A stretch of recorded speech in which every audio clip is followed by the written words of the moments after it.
오늘 우리에게 주신 하나님의 말씀은 마태복음 6장 9절의 말씀입니다. 9절의 말씀, 한 절의 말씀을 볼 건데 5절부터 9절의 말씀을 교독하고 마지막 9절의 말씀은 함께 읽겠습니다. 신약성경 8페이지 마태복음 6장 9절의 말씀입니다. 5절의 말씀부터 교독하고 마지막 9절의 말씀은 함께 읽겠습니다. 5절입니다. 또 너희는 기도할 때 외식하는 자와 같이 하지 말고 그들은 하지 말라. 그들은 사람에게 보이려고 회당과 큰 거리 어귀에 서서 기도하기를 좋아하느니라. 내가 진실로 너희에게 이르노니 그들은 자기 상을 이미 받았느니라.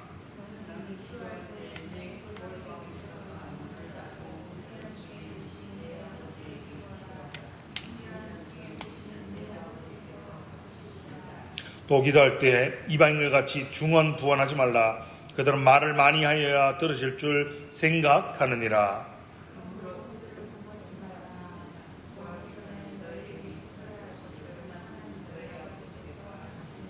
함께 읽겠습니다. 그러므로 너희는 이렇게 기도하라. 하늘에 계신 우리 아버지여, 이름이 거룩히 여김을 받으시오며. 아멘. 그리스도 안에 사랑하는 성도 여러분, 오늘은 주기도문 강의 두 번째 시간으로 마태복음 6장 9절에 기록된 이름이 거룩히 여김을 받으시오며 라는 부분의 말씀을 가지고 함께 은혜를 나누고자 합니다. 여러분, 이 말씀 잘 아시죠?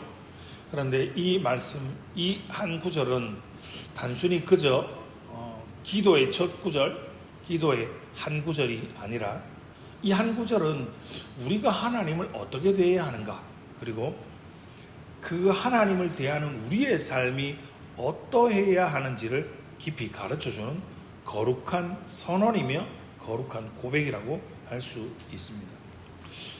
하나님의 이름을 거룩히 여긴다라는 것은 단순히 그분의 이름을 존중한다는 차원을 넘어서서 그분의 성품과 그분의 주권을 인정하고 그분의 영광을 삶으로 드러내는 것을 의미하는 것입니다.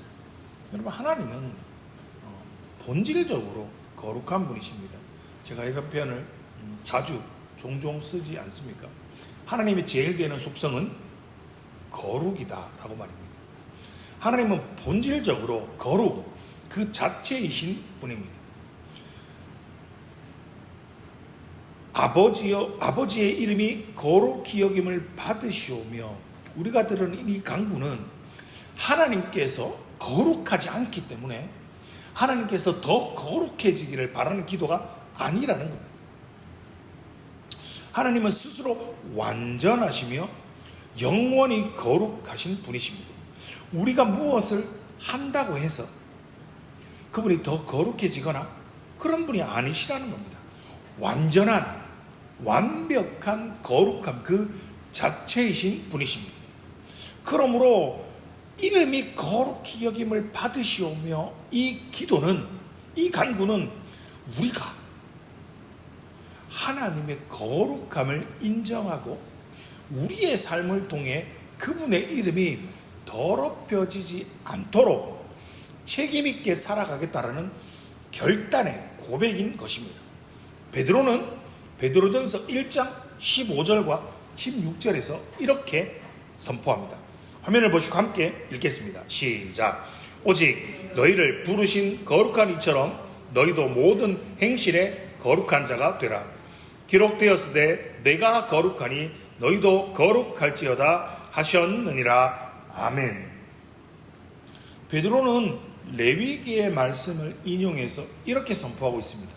너희를 부르신 거룩한 이처럼. 하나님이 거룩하시다는 거죠. 그리고 그 거룩하신 하나님이 우리를 불렀으니, 거룩하신 이가 우리를 불렀으니 너희도 모든 행실에 거룩한 자가 되라 라고 말입니다. 이사야 6장에 스랍들에 외친 찬송들을 우리는 기억하지 않습니까? 삼위일체 하나님을 거룩하다 거룩하다 거룩하다라고, 삼위일체 하나님의 완전한 본성 그리고 그의 거룩하심을 찬양하는 것을 우리가 또한 볼 수 있지 않습니까? 거룩을 생각할 때 우선적으로 생각해야 하는 것은 바로 이것이라는 겁니다. 여러분, 하나님은요, 우리가 이렇게 드리는 예배를 통해서 영광 받으시는 분이심을 믿으시죠? 더 나아가 우리가 이렇게 모여서 드리는 이 예배를 통해서 영광을 받으시지만 하나님께서는 더 나아가서 저와 여러분의 우리의 삶 전체를 통해서 그분의 거룩하심이 드러나기를 원하시는 겁니다. 따라서 우리는 기도뿐 아니라 우리의 일상생활 속에서도 하나님의 이름을 높이는 자로 살아가야 한다는 겁니다. 여러분 어떻습니까? 우리는 자칫 우리의 이름, 자기의 이름을 거룩히 여김을 받고자 하는 그런 유혹에 빠지기가 쉽습니다. 하지만 진정한 믿음의 사람은, 진정한 신앙인은 하나님의 영광을 먼저 구하는 삶을 살아갑니다. 우리가 믿고 고백하는 웨스트민스터 소요리 문답 제1문 너무나 잘 알고 있지 않습니까? 질문과 답을 다시 한번 생각해 보십시다. 제가 묻겠습니다. 여러분이 답하시면 됩니다. 사람의 제일 되는 목적은 무엇입니까?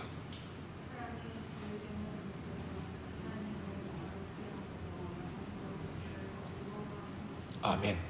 사람의 제일 되는 목적이 무엇이라고 믿고 고백하고 있습니까? 하나님을 영화롭게 하고 영원토록 그를 즐거워하는 것입니다. 사람의 제일 되는 목적, 성도의 제일 되는 목적은 하나님의 영광을 구하는 삶입니다. 예수님께서 이 땅에 육신의 몸을 입고 이 땅에 계셨던 그 당시를 생각해 보십시오. 예수님은 당시에 서기관들과 바리새인들의 위선을 책망하셨습니다. 그들의 유대인의 3대의 경건의 모습, 구제와 기도와 금식, 이러한 것들이 사람들에게 보이기 위한 외식임을 예수님께서는 지적하셨습니다. 겉으로는 잘 믿는 척, 겉으로는 경건한 척 했지만 그들의 마음은 부패했습니다. 그들의 의는 사람들에게 보여주고 사람들에게 인정받고 사람들에게 칭찬받기 위한 것이었던 겁니다. 예수님께서 그런 것들을 뭐라고? 회칠한 무덤 같은 자들이라고 책망하시지 않았습니까? 보여주기 위한 겁니다. 경건한 척, 잘 믿는 척, 잘하는 척, 그것을 통해서 다른 사람들에게 칭찬받고자 하는, 다른 사람들에게 자신의 이름을 높이고 자신이 영광받고자 하는 외식의 모습이었던 거죠. 반면 참된 성도는, 참된 신자는요, 하나님 앞에 서는 삶을 살아갑니다. 우리가 잘 알고 있지 않습니까? 코람데오의 삶, 코람데오의 정신으로 살아갑니다. 매 순간, 우리의 인생의 매 순간순간 하나님을 의식하며 하나님을 기쁘시게 하는 것이 삶의 최우선 목표가 되어야 하는 겁니다. 그래서 성경은 이렇게 선포하고 고백하는 겁니다. 믿음으로 함께 고백해 보겠습니다. 고린도전서 10장 31절의 말씀입니다. 함께 읽겠습니다. 시작. 그런즉 너희가 먹든지 마시든지 무엇을 하든지 다 하나님의 영광을 위하여 하라. 아멘. 여러분, 성경은 이렇게 선포하고 고백하고 있습니다. 저와 여러분이 살아가는 일상의 모든 행동들, 먹고 마시는 것 같은 아주 사소한 작은 일까지도 이것이 하나님의 영광을 위한 것인가? 이것이 하나님을 기쁘시게 하는 것인가? 이것이 하나님의 이것이 하나님을 영화롭게 하는 것인가를 기준으로 판단하고 행동하고 그렇게 살아가는 성도님들 되시기 바랍니다. 지금 이곳에서 우리가 드리는 예배뿐만 아니라 우리가 월요일부터 토요일까지 한 주간, 한 달간, 1년, 그리고 우리의 삶의 모든 날들이, 우리의 살아가는 삶의 모든 영역, 일상적인 삶조차도 하나님의 뜻을 기준으로 행해야 한다라는 뜻입니다. 내가 하는 말, 그리고 내가 하는 행동, 나의 순간순간의 선택들이 이것이 하나님의 기쁨이 되는가를 점검하며 생각하며 행동하며 살아가시기 바랍니다. 타인을 배려하고 우리의 이웃을 사랑하고 나를 통해서, 우리를 통해서 하나님의 성품이 드러나는 그런 삶을 살아가시는 성도님들 되시기를 주님의 이름으로 축원합니다. 여러분, 하나님의 이름이 거룩히 여김을 받기 위해서는 우리 자신이, 내가 먼저 변화되어야 됩니다. 여러분, 내가 어떻게 변화될 수 있습니까? 우리가 어떻게 변화될 수 있습니까? 우리가 어떻게 새 사람이 될 수 있습니까? 예수 그리스도를 주로 모실 때, 예수 그리스도를 나의 구주, 나의 하나님으로 모실 때, 성령께서 우리와 함께 하심으로, 성령께서 나와 동행하심으로, 우리 안에 임재하심으로 우리가 거듭난 새 사람, 새로운 피조물이 되어서 우리는 죄된 죄성, 우리의 죄를 이기고 매일매일 거룩한 삶으로 나아갈 수 있습니다. 우리의 성장은 단지 우리가 좀 더 도덕적으로 나아지거나 향상되거나 우리의 종교적 의무를 넘어서 우리의 성장은 하나님의 성품을 닮아가는 영적인 성숙입니다. 그래서 성경은 우리에게 이렇게 교훈하고 있습니다. 디모데전서 4장 15절의 말씀입니다. 함께 읽겠습니다. 시작. 이 모든 일에 전심전력하여 너의 성숙함을 모든 사람에게 나타내게 하라. 아멘.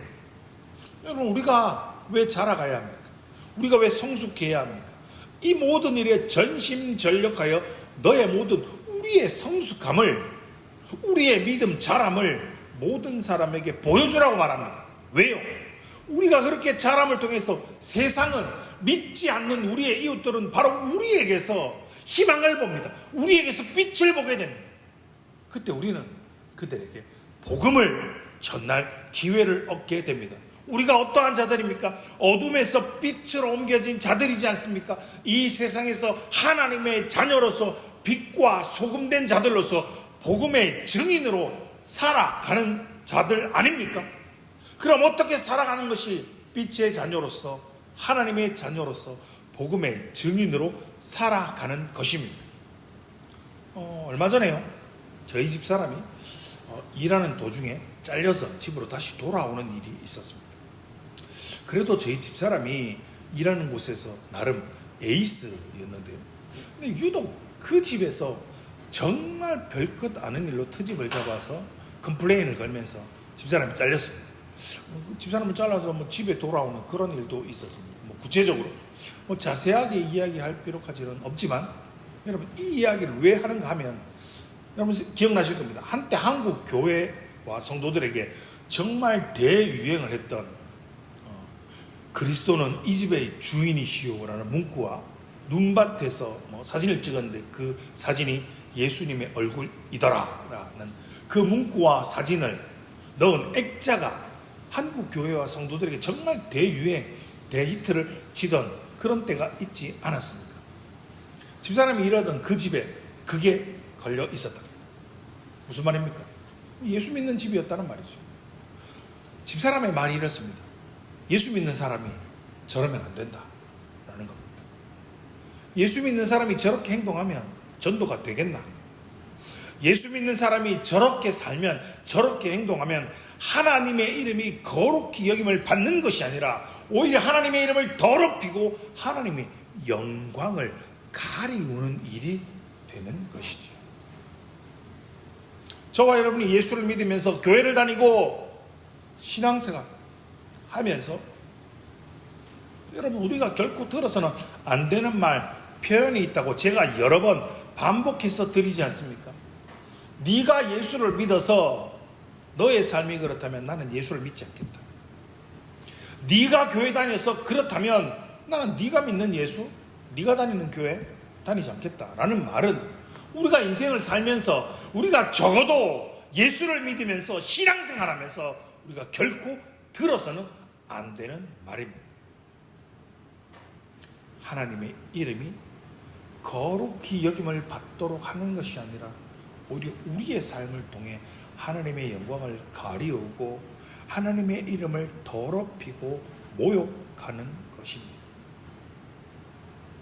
저와 여러분은, 믿는 자들은 삶의 아주 작은 일들, 그 하나까지도 그 일들을 통해서 하나님께 영광을 돌리기 위해서 이 땅에 존재하는 자들을 잊지 마시기 바랍니다.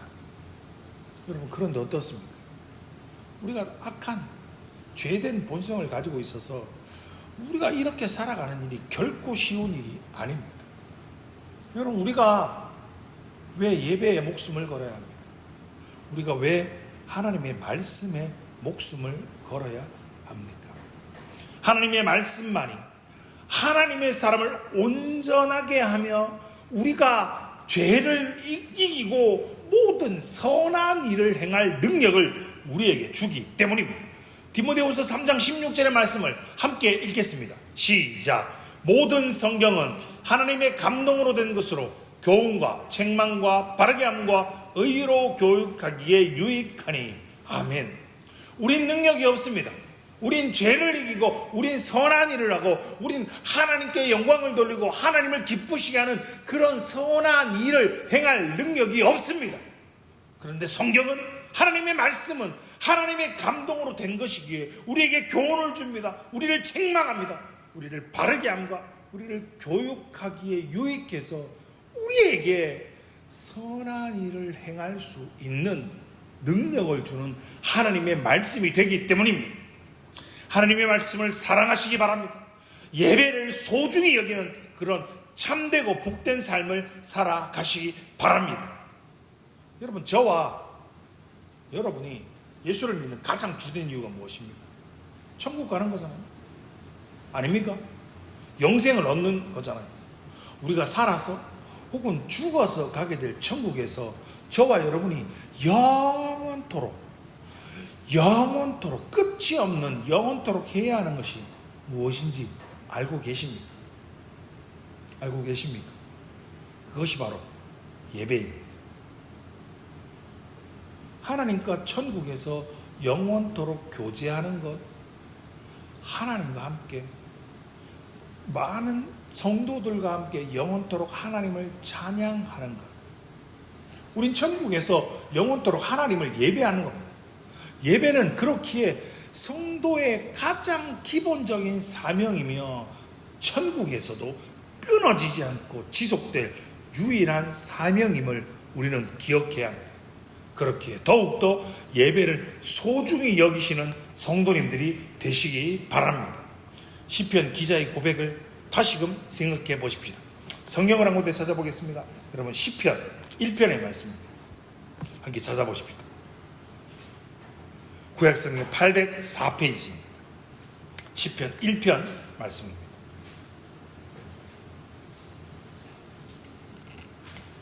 우리가 잘 아는 말씀이죠. 좋아하는 말씀이기도 하고. 시편 1편의 말씀을 함께 읽겠습니다. 성경을 보시고 함께 읽겠습니다. 시작. 복 있는 사람은 악인들의 꾀를 따르지 아니하며 죄인들의 길에 서지 아니하며 오만한 자들의 자리에 앉지 아니하고 오직 여호와의 율법을 즐거워하여 그의 율법을 주야로 묵상하는도다. 그는 시냇가에 심은 나무가 철을 따라 열매를 맺으며 그 잎사귀가 마르지 아니함 같으니 그가 하는 모든 일이 다 형통하리로다. 악인들은 그렇지 아니하며 오직 바람이 나는 겨와 같도다. 그러므로 악인들은 심판을 견디지 못하며 죄인들이 의인들의 모임에 들지 못하리로다. 무릇 의인들의 길은 여호와께서 인정하시나 악인들의 길은 망하리로다. 아멘. 여러분, 나에게 내 인생에 왜 이렇게 복이 없는가? 내 인생은 왜 이런가? 나에게 왜 이렇게 하늘로부터 부어지는 은혜가 없는가를 다시금 생각해 보십시오. 순종 없는 삶에는 기적도 없습니다. 우리가 믿음으로, 우리가 말씀으로 그 말씀에 순종하며 살아갈 때 기적과 같은 은혜가 우리의 삶 가운데 임하는 것을 믿으시기 바랍니다. 성경에 뭐라고 이야기합니까? 복 있는 사람은 하나님의 말씀을 즐거워합니다. 그 말씀을 주야로 묵상하는 자들이 복 있다고 이야기합니다. 우리에게 은혜가 없는 것은, 우리에게 기적이 없는 것은 우리가 말씀대로 살지 않아서입니다. 사랑하는 성도 여러분, 우리가 이 땅에 살아가는 동안 우리의 말, 우리의 행동, 우리의 삶의 모든 순간순간을 통해서 하나님의 이름이 거룩히 여김을 받도록 살아가십시다.